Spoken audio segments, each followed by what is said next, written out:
As always, Ted, kick us off. Who do you have as your winner of the weekend? I got to go with the Kansas City Chiefs. I mean, credit the Chiefs. They have the most impressive thing about the Chiefs, in my opinion, is how they have morphed as a football team and what their strengths and weaknesses are. And they are excellent at playing to those at different times. And now they're a more of a defensive led football team and can turn it on offensively whenever they need to. But I think the Chiefs are the shining example of game management, situational football. They are just so good at using the clock, using the score, using the environment, using down and distance, using field position. All Getting of the really questionable calls from the referees. I was gonna ask you about that, but I the referee situation is something, and I do want to talk about that. But you can't ignore how good they are at situational football. I mean, take the safety at the end of the game, for example, just all using all those situations to their advantage. There's no one that's close. They they didn't make the critical errors that the Texans made. Yeah. Were there multiple questionable calls that benefited the Chiefs? No doubt. Patrick Mahomes is the face of the league. He gets calls that no other player in the league gets. He just does. The one Aikman even went, "Oh, come on," on the one where he just went down and got sandwiched a little bit and they called unnecessary roughness. That was, let's be real, that was ridiculous. But it Mahomes getting those calls didn't make the Texans make all those special teams mistakes. Special teams lost the Houston Texans the game. Yep. Yep. I mean, and that's just another area I didn't even mention special teams. Like Kansas City makes big time special teams plays whenever they have to. I mean, it's just you've seen it a bunch of times. Okay, you mentioned the officiating. Everyone talks about it. It's not like this came up in this game. It's been an ongoing conversation. I guess I could be classified as a a Chiefs hater. It's more Chiefs fatigue than anything. So I typically root against them. You're way more level headed than I am. Like, how would you classify the officiating the Chiefs? Is there something legitimate that they get different calls than everyone else in the league? I think Patrick Mahomes gets calls that no other quarterback gets. I think if you watched Lions Commanders and some of the hits that Jaden Daniels took in that game, there's probably one or two of them that if it's Patrick Mahomes, it's a flag. Well, the But he's what's also the face of the league, Ted. Like they're whether it's right or wrong, they're going to protect that guy. well, I I think they're doing. I mean, he's the face of the league, which I think that's why it draws so much attention, and that's why people get so frustrated because everyone sees it, and if you got a bias that everyone can see and point out, then that's a real problem. I mean, just look at the play in the Commanders Lions game that sent Goff out of the game, where Bridgewater had to come in. He got annihilated on one of the interceptions, and while I don't think it's a play that should be called, I don't think there should be a flag there.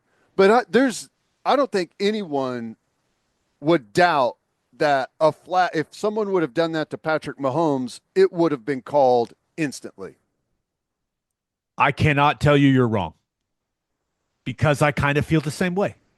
Yeah. What that says about the officiating in the league, I I don't know, man.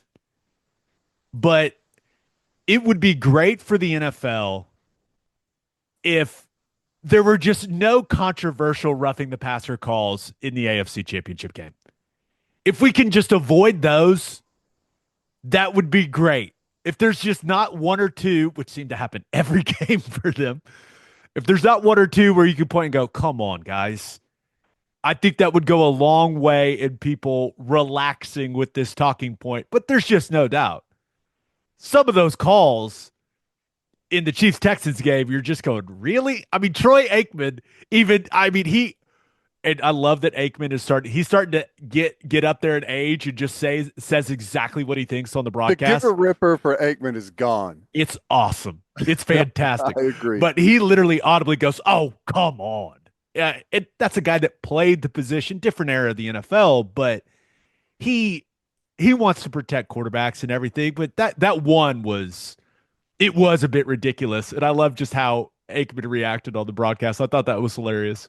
Mahomes has perfected, the NFL version of the flailing 3-point attempt in the NBA where you kick the legs out and there's contact and it's a yard sale on a 3-point attempt that you created the contact basically yourself. But,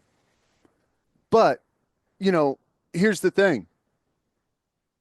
I even hate saying this, but credit Mahomes, like he knows he gets those calls and he plays to that, right?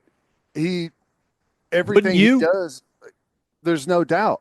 I mean, he's not even on the ground yet whenever he gets bumped, and he's like turning and looking at the official and pleading his case before he even hits the turf. Houston basically outplayed them in every statistical category. They just missed field goals. Yep. Gave up the big return, which that guy's reaction going and pushing the coach, that was, first of all, just throwing the helmet and then going and pushing the coach. Just what was he doing, man? He lost his mind, like momentarily lost his mind. It happens, man. In the heat of battle, whenever tensions are high and people are on edge, stuff like that happens every now and then. And I don't know. It shows me that they care about what's happening out there, right? Whenever you got that type of passion, but I don't know. It was a wild game, and I never knew how difficult it was to explain taking a safety at the end of the game until I had to try and explain it to my wife last night. That's awesome. Who would you rather see the Chiefs play? Ravens or Bills? I feel like you're all aboard the Ravens train right now. I am, and I know that. I mean, Lamar Jackson. The criticism has been, hey, regular season is great, but the playoffs, you haven't been able to do it. And with as good as they've looked lately, if they don't get it done against Buffalo, those comments are going to be louder than ever.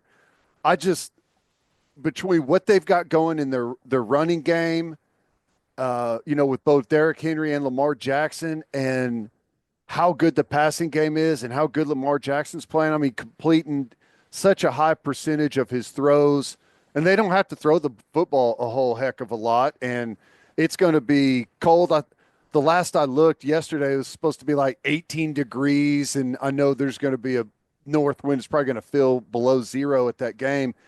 I don't know who that necessarily benefits, but the way the Ravens run the football, I have to imagine it benefits them.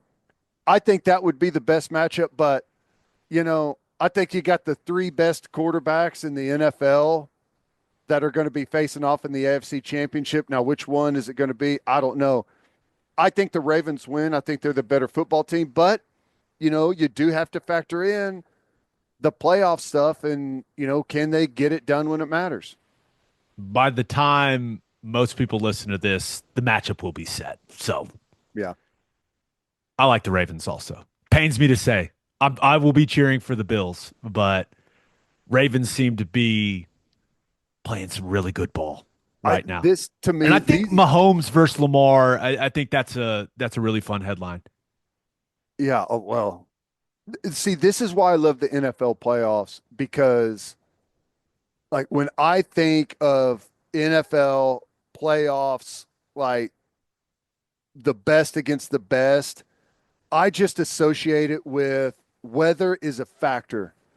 And I think it's just the perfect setup that you've got all of these teams they play outdoor games whenever it's the coldest of the year, and they still play super, super high level football. To me, that matters. Like the best teams should be able to play great football in all conditions.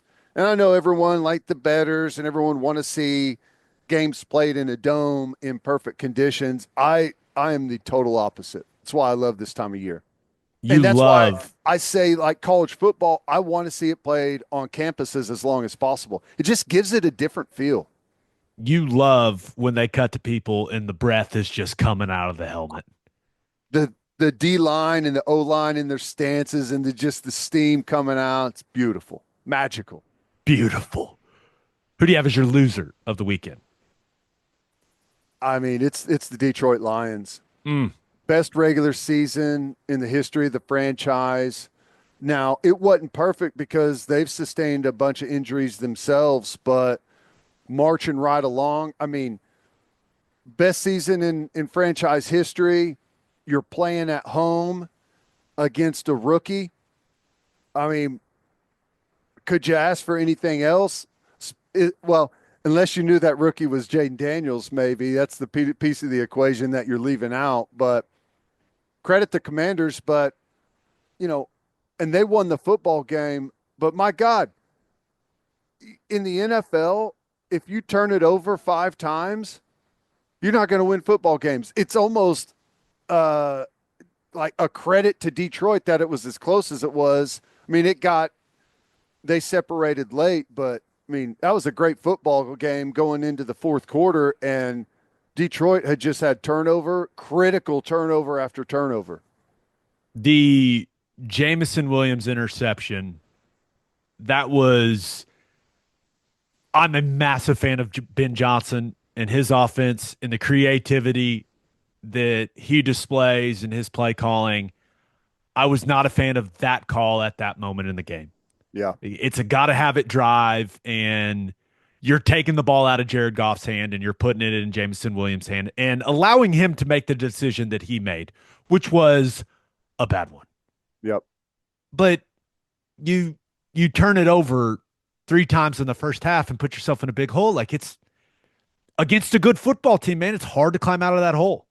And Detroit's defense they didn't have many answers for Jaden Daniels basically second, third, fourth quarter. I mean, they moved the football and score points. 45 on the road on that defense. And I know they're banged up. I get it, but that's incredibly impressive, Ted. And, I credit Washington, I don't know. Maybe it's the underdog mentality. They've got a rookie quarterback. I don't know, but the amount of pressure that they put on Detroit on those fourth downs, I mean, it changes the whole perception of the game. And defensively, you just get built in that when you get a third down stop, hey, we did what we're supposed to do. When people go for it routinely on fourth down like that, it's so difficult to defend. And, they have such an open playbook on those 4th and 2s that, like, you feel like when it's fourth down and someone's going for it on fourth down, just your mentality is you have to sell out to stop the run, right? And with Jane Daniels and some of the play action stuff at quarterback and being willing in those moments to throw it, it's just, I don't know, it's really impressive. I thought the exchange early, the sack strip fumble for Goff early, and then they went, what was it, 4th and 3 at like the 8 or 9 yard line? And they ended up, I believe it was Ertz, ends up converting, and then they score a touchdown. And Detroit took the ball right down the field and scored a touchdown the next drive for their offense. But I thought that was kind of a tone setter for Dan Quinn, and that built some confidence, and just it seemed like that team was really juiced from that point on, especially offensively. So it was a painful game, man, to watch. Whoever was directing that broadcast did a great job of cutting to all of those all of those sad Lions fans. Uh, I felt for that fan base, man. I felt for them. I was cheering like hell for the Lions, but I guess just too many injuries ultimately and too many turnovers in this game. You can't turn yeah, the ball over like that and beat a good team. no, You just can't. no, you can't. I mean, I know, I know you've seen pretty much every NFL team in training camp puts up the graphic about turnovers and like the percentage to win a game. If you have one more turnover or if you have two more turnovers, I don't even know if 5-0 is even on the graphic. Those games, you just don't win those games in the NFL. So, yeah, it was. Don't you think that Detroit was the favorite to win the Super Bowl? I'm not talking about betting favorite and like who people think is actually going to win, but for most people that don't really have a dog in the fight, most people wanted to see Detroit go into Super Bowl, right? Yeah. I think a lot of people wanted to see the chaos that would have been Detroit Buffalo Oh yeah, yeah, that's right. just to But see how the fan bases would react. But I I mean you got to it's the Chiefs until it's not the Chiefs for me. that's true. I mean, that's Um, just where I'm at with it. It's like, hey, who do you think's going to win? Chiefs. but Why? Chiefs. prove that someone's got to Travis prove. Kelsey he just gets in a time machine in the playoffs, man. It just becomes a different guy. He was awesome in that game, by the way. Now, for Washington, though, that's a couple of nice road performances in the playoffs. They're hot right now. They've got something to them. They believe, and I wouldn't say the matchups moving forward are games that they can't win. I mean, they're in it, The and as far as I'm concerned, on the NFC side. one thing that makes it very interesting, and we're recording this before the Eagles Rams game. If the Rams win that game, where's that game going to be played? It's a good point. Do they go back to Arizona? Is everything okay now in LA where they can play it at SoFi? I don't know. But the Rams, let's not pretend they've got some big home field advantage at SoFi. They have to use silent count in their own buildings sometimes. Right. Yeah. So Washington's got an incredible amount of momentum. Will I be shocked if they go to the Super Bowl? At this point, obviously, no. They're in the NFC Championship game. I sound like an idiot. I get that. But it's a very interesting situation for Jaden Daniels and the Commanders. They're riding high right now, man. They're house money, baby. Yeah. No, I agree. And, there's something about a young quarterback that it almost feels like, and we've seen this in the past at times where, a young quarterback comes in and has a lot of success. It feels like it takes an offseason for NFL defenses to really put their finger on what it is that you've got to do to stop them. And I think that's an advantage for them right now. There's some unknown, and I think Kingsbury's done a great job being creative and using all of the tools that he has right now. So Washington's going to be a tough out for anyone that's left. No doubt about it. Anything else on those two games? I don't think so. Entertaining football, man. It was good. I love a little controversial, You got to some have it. controversial calls. Got to have it, man. Got to have it. It's what fuels the discourse. Hey, pissed off people watch more football than anyone else. So you got to make some people mad if you want the ratings. Put it on a t-shirt, people. All right, let's get to my winner and loser. But first, Rocket Money is a personal finance app that helps find and cancel your unwanted subscriptions, monitors your spending, and helps lower your bills so you can grow your savings. It lets you see all of your subscriptions in one place and know exactly where your money's going. For ones you don't want anymore, Rocket Money can help you cancel them. And Rocket Money has over 5 million users and has saved a total of 500 million in canceled subscriptions, saving members up to $740 a year when using all of the app's premium features. You get alerts if bills increase in price, there's unusual spending activity, or if you're close to going over budget. Rocket Money will even try to negotiate lower bills for you. They automatically scan your bills to find opportunities to save. Then you can ask them to negotiate for you. They'll deal with customer service so you don't have to. Cancel your unwanted subscriptions and reach your financial goals faster with Rocket Money. Go to rocketmoney.com/game on today. That's rocketmoney.com/game on. rocketmoney.com/game on. And we are brought to you by Mando. It's 2025, people. New year, new you. But don't change the deodorant. Don't change it. One thing I'm not changing is my deodorant. I love Mando's whole body deodorant. No reason to make a change because it's the best one out there. It's safe to use anywhere on your body and is aluminum free and dye free. I'm a fan of the Cloverwood scent. It's great. Bourbon leather, also very solid. But pro sport is quickly becoming the go-to for me, Ted. I'm a pro sport guy currently, but I do love having options, which is why I love the 3-pack you can order, which has each. It's got one of those. It's got one of each scent in it in the 3-pack, which is nice. You can switch it up, help keep my wife on her toes with how I'm going to smell Keep it that guessing, day. You know? huh? Yeah. And luckily, I have a discount code to help you get hooked on the best smelling whole body deodorant on the market. New customers get $5 off the starter pack with our exclusive code OK Breakdown. That equates to over 40% off your starter pack. Use code OK Breakdown at shopmando.com. shopmando.com. Code OK Breakdown.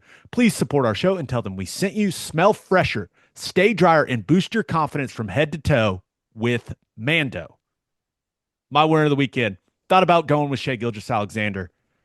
40 points and 3/4 in the blowout win over the Cavs on Thursday night. I was there. It was electric. He was incredible, Ted. But little wrist soreness sits out. The Dallas game, Thunder end up losing to the Mavs. They play terrible in the second quarter, but have an incredible third quarter, come back, get outplayed in the last 3 or 4 minutes of the game.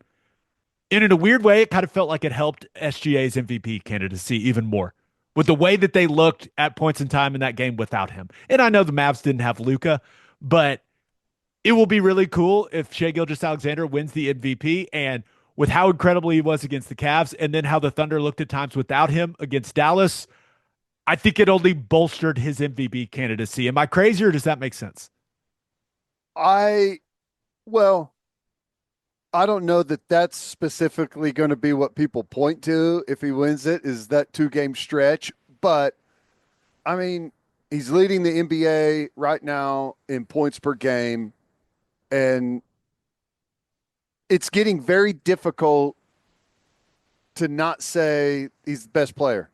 I mean, well-rounded, not just an offensive guy, does a lot of stuff on the defensive side too. If you look at it objectively, do you think he's the best player in the NBA? I still have to give that to Jokic. Maybe probably put Giannis in front of him as well. Just because, and Shai has talked about this publicly. He's not in that conversation until he goes and wins a title. Those are his words, not mine. Yeah. But I think it's fair. It's like, hey, those guys have gone and done it. He hasn't done it yet.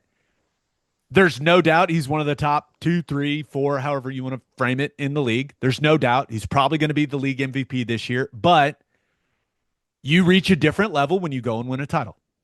It's how the NBA works. It's like quarterbacks in the NFL. You're viewed a certain way until you win a Super Bowl. Yep. I think that's like Shai will get that type of recognition as, some people will start calling him the best player in the league when he takes the Thunder and wins the championship. How much does the coverage of the Thunder or lack thereof nationally, we talked about this, the nationally televised games, how much does that impact the MVP voting in your mind? That just not enough people see him often enough? I don't think it helps anything, but I do think every NBA podcast I listen to, which is a lot of them, is talking about the Thunder. Yeah. Like they're not being ignored. True. You'll hear some people say, oh, people should talk about the Thunder more. Well, they're the number 1 seed in the West. Shai's the leader for MVP. Like there are discussions about the Thunder taking place. And there's been some MVP fatigue with the same kind of guys over and over. I think that may help him a little bit too. Can't just keep giving it to Jokic. Embiid is certainly not in the conversation. My gosh. Right. That situation in Philly is interesting. But Shay's awesome. There we go. That's the best way to sum it up. But my winner of the weekend, and I don't even want to talk about what happened in the middle of the week against Texas. OU basketball won its first SEC game, Ted. Hooray. They did it. Yes. 20-point win. That was like a very strong finish against South Carolina. That was a really close back and forth game. And then they pulled away. They started taking care of the ball, getting quality possessions on the offensive end, getting quality shots, getting some stops defensively. And would you look at that? When they take care of the ball, they're a pretty solid basketball team. 20-point win over the Gamecocks. Yeah, there was a moment they got off to a good solid start, jumped out to a lead, but the back half of the first half, you started to say, "Oh my gosh, are we going to start doing the same stuff?" Started turning the ball over too much, and then, they carried a lead into half, but then South Carolina hits that half court three to close the gap a little bit as they went into halftime. It was a nervous first half, and they came out, answered the call, played more efficient in the second half, and got a much needed win. That win's going to go a long ways for the mentality of this basketball team. Just get that first one behind you and, hopefully start playing some cleaner basketball. I'm hoping it's like when you're in a shooting slump and you just see one go in. That's right. And it changes things. I'm hoping that's what that means for Porter Moser and the boys. But some observations. I think Jeremiah Fierce needs another year in college. I agree. I don't think that's going to be an unpopular opinion. Now, if you're going to be a top 5 guy, you got to go. No doubt. You got to go. It is financially irresponsible not to go. If you're going to be, and I looked at some numbers from the 2024 draft. Ron Holland was the 5th pick. 4 years, $37.5 million contract. If he's going to be a top 5 guy, you go. There's not even a conversation. But this is where it gets interesting. The 10th pick was Cody Williams, which is J-Dub's brother. 4 years, $24.9 million. That's a big difference, man. Yeah. Well, Jared McCain was the 16th pick. 4 years, $19.4 million. So top 5, 37.5. 16th pick, 19.4. Like, if he's going to be a top 5 guy, he's got to go. But if he's going to be the 12th, the 15th, you come back because he's got the skill set to be a top 5, top 10 type guy. And I know there's always the injury risk, but it's not like he's a guy that's jumping and flying through the air and taking a bunch of contact, things like that. That's not his game necessarily. So I don't know. It's going to be a very interesting decision for him at the end of the season. I view it like this, he started off, he was hot. I mean, he's a great player. But as the conference play, the opponents have really ramped up. People are starting to maybe build a book on how to defend him. It's getting way more difficult, and he's been very slow to adjust his game. I think he's playing a little out of control right now, feeling like he can get to those spots that he was able to get to in non-conference, and it's way more difficult. And he's settling for bad shots. He's in the air, not sure what to do with the basketball at times. It's leading to turnovers. So I'm with you, and we'll see. Maybe he adjusts his game and he settles in and gets used to the conference play a little bit more as the year rolls on, and I would expect him to. The most difficult part about staying for another year, though, is under the current rule set, it's going to be difficult to keep him at Oklahoma if he does stay in college for another year. Yeah, it'll be difficult for anyone to pay his salary. Yep. If you're going to be a top 15 pick in the NBA draft and you're going to come back to school, like you're going to expect significant financial compensation. I would be curious to see like the evaluations that had him. I think I saw one, maybe it was Bleacher Report, that had him. This was before conference play started, had him as like number the number 4 prospect for the draft. I'd be interested to see like where people have him now. Is he still in that top 10 range right now, or have they reevaluated that? I don't know. Usually, if you've got the traits, Yeah. the measurements, which he does, size, the shooting, they always think, hey, the shooting's going to get better. So I can't imagine he's fallen out of, the top 10, top 12 prospects, looking ahead to the draft, but do think he would benefit significantly from another year in college. I also believe Jalen Moore is an NBA talent. He just has to improve his handle. I think that's the weak point of his game. If his handle was a little tighter, I think he'd be an absolute problem. And then my last observation from watching OU, Dayton Forsyth has all the ingredients to be a legend in Norman. I like him. I like his style. I like the way Energy that he guy. played. I think he and Glenn Taylor offer a lot of good stuff off the bench, and effort guys, deep playing, good defense. So I totally agree with you. It just kind of has to find what what his real strengths are going to be and where to get to his spots. Were you at the Texas game?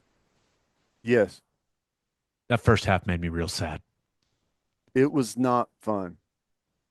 And I'm starting to think that our basketball team just has a me problem. I was at the A&M game. I was at the Texas game. Um, I watched all of the Georgia game, and I watched most of the South Carolina game, but as I paid less attention to it, they played better and better. Teddy is the OU basketball jigs. I may have to just take one for the team and watch this season after the games have happened. Just hold off and then catch the replay. He's going to watch the DVR version of That's OU right. basketball. That's I don't funny. want to affect the outcomes of these basketball games.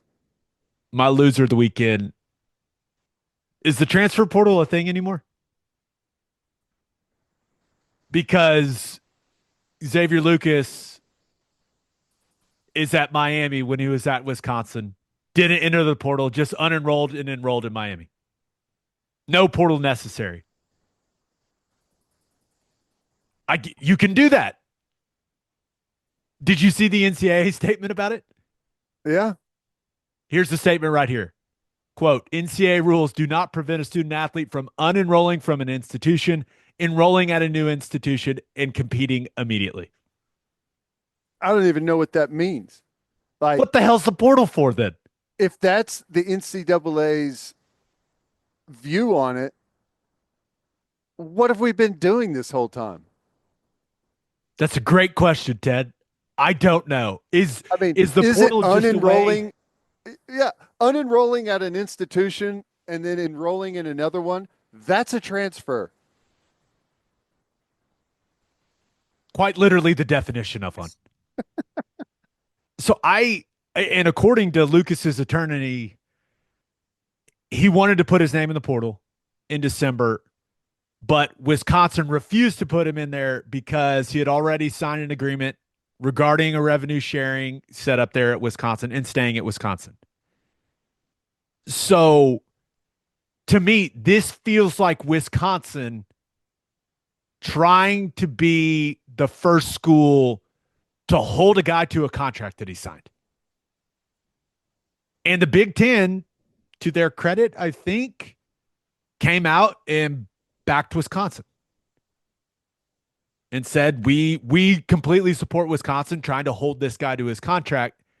I think the next question is Wisconsin willing to be the first school to sue a player over breach of contract? Which feels like a natural next step in this process with Xavier Lucas. The way if I was Wisconsin, I'd interpret it as, okay, well, you can go to Miami and you can play at Miami, but we hold the rights of your NIL. I mean, with the contract that you signed with us, that remains here. That's how I'd view it.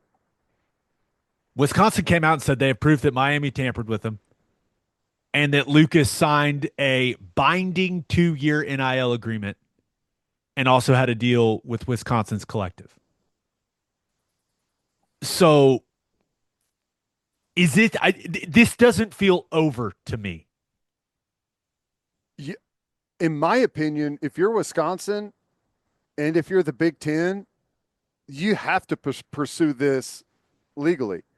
If you don't, then what's to stop the rest of your team? Like, if you don't chase it down, what's to stop the rest of your team from doing that? And then once the rest of your team does it, or, once this is allowed to happen, what's to stop every player in college football from doing it?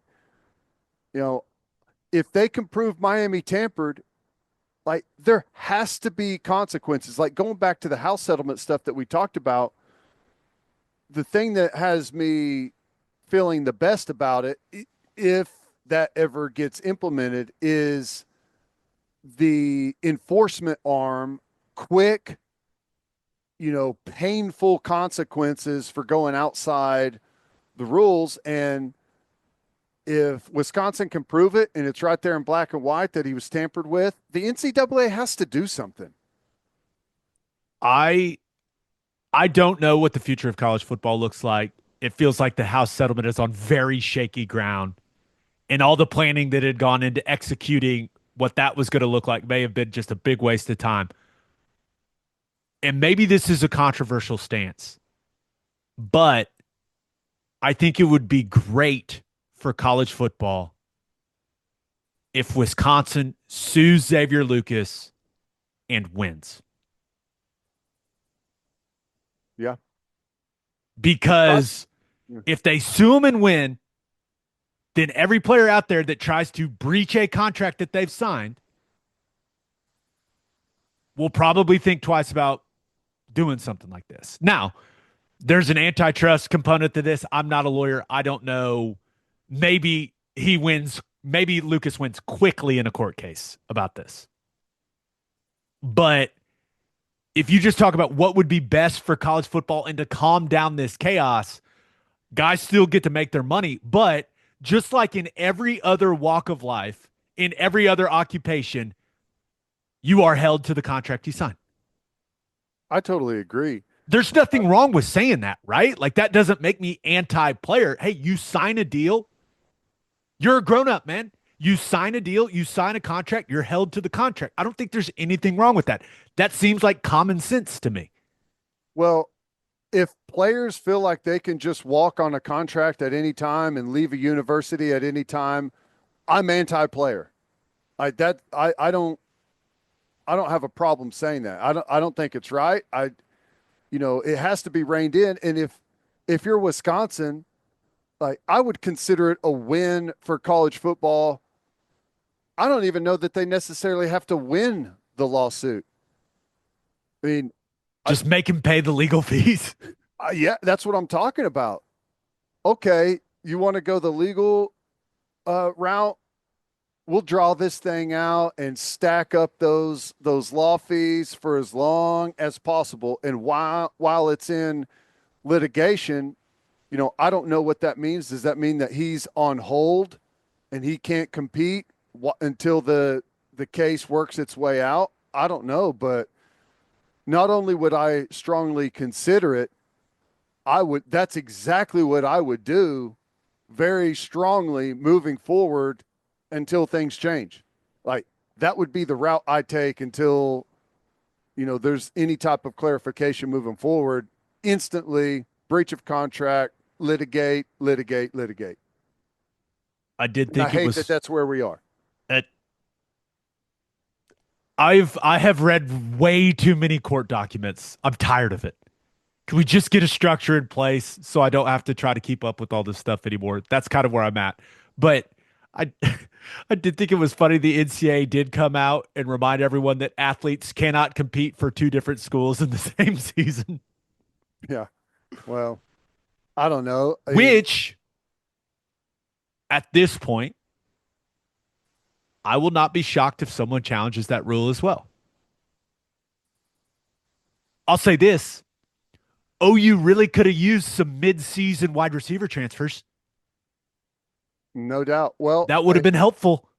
if you ever get to where it's collectively bargained, that may be something that, I mean, can you imagine the Sooners negotiating a player trade in the middle of the season? It doesn't feel like I that's that know. crazy of a thought with where this thing is heading. And I thought way too long about this. The most logical step for teams adding guys to the roster to fill holes is college football playoff teams. You have a guy or two go down, you fill those holes before the playoff. And remember the way that the calendar lines up, like a lot of teams, you finish finals and then the playoff starts. And there's December intercession. You and I know what that is because we had to do it. And I could definitely see a guy for graduates. transfers, unenrolls, enrolls, and oh, would you look at that? They've lost three corners this year, and now they've got an All-American corner that's not playing in the playoff that is all of a sudden on their roster. Yeah. I don't Turns know, out he man. can play cover three and cover one in any defense. It just shows that currently, until there's legislation or until things are collectively bargained, any wild scenario that you can think up is going to happen. And they all pretty much have. Transfer portal's been challenged. You know, this situation with Wisconsin, the Pavia situation with junior college. I mean, pretty much everything that you can think up is starting to happen. And until there's concrete legislation in place or everything's collectively bargained between the institutions and the players, I think it's just going to be one after the next. I think I'm just imagining. Let's take Penn State for example. Drew Aller coming back. Bo Perbula moved on right before the playoff, saying, "Hey, I got to go find a starting spot for myself." I, this is just how the system is. What happens if Aller gets hurt in the opener next year? Hey, Bo, unenroll and enroll. Let's see what happens. Let's be bold enough to see what the NCAA says. We feel good that we'll win the case in court if it comes to that. Yeah. And maybe that's not the best example, but I was just thinking of all these different scenarios where it, with the weekend that the House settlement had with the Department of Justice and the Department of Education putting out those statements,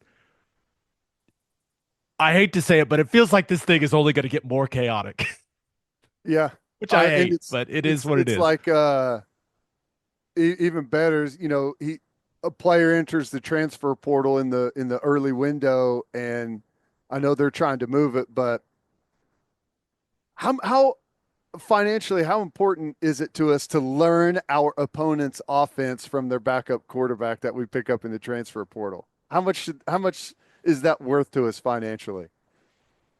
Now you're thinking. I I am begging the new administration, please clean this up. Clean it up. Please clean it up. Just give us a structure we all know and understand, and just let us move on with the sport that we love. I Please. agree.